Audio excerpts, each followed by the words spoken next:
रमजान मुबारक में नाकिस गैर मेयारी अशिया फरोख्त करने वालों के खिलाफ फूड अथॉरिटी की कार्रवाइयां जारी।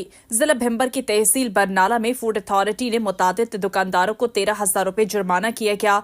District food controller Mahmood Ali Khan ने तीनों तहसीलों में कार्रवाइयां जारी रखने की हिदायत दी हैं।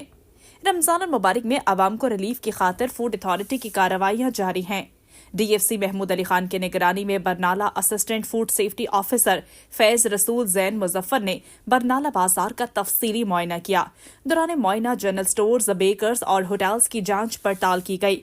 दौरान मुआयना मुख्तलिफ दुकानात से ज़ायदुल-मियात अशिया खुरनोश बरामद हुई, जिसको मौके पर तल्फ किया गया।